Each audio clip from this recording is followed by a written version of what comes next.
Bonjour à tous, je suis Morgane Rupert, Senior People and Culture Manager chez ACE depuis 13 ans. J'interviens au sein des équipes de People and Culture et notamment sur des sujets liés à la parentalité dont je suis référente pour la France, le Luxembourg et le Maroc. Chez ACE, on a mis ça en place depuis plusieurs années maintenant et justement, je vais vous parler des bénéfices pour les entreprises et les collaborateurs à pouvoir avoir des avantages en tant que parents et en tant qu'employeurs. Les avantages et les bénéfices pour les salariés, c'est déjà de se dire qu'on peut avoir un meilleur équilibre de vie professionnelle et personnelle, réduire sa charge mentale, son stress, réduire les risques de burn-out.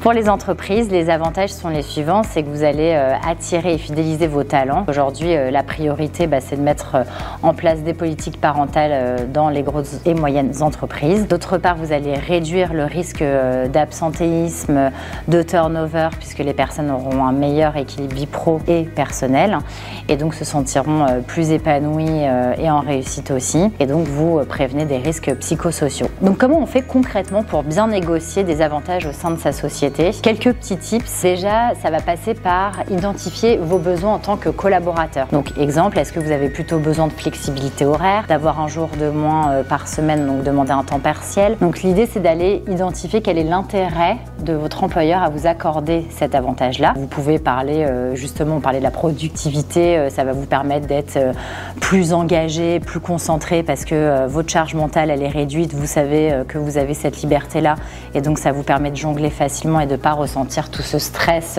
de courir le soir, le matin. Donc forcément vous serez plus efficace au travail. Et surtout, ce qui est important, c'est de bien préparer sa communication avec aussi des données factuelles. Vous pouvez très bien reprendre des exemples du marché aussi, comme les fameux 82% ou d'autres études qui prouvent que les bénéfices à avoir une politique parentalité en place. Autre point important, c'est d'abord d'aller parler au service RH.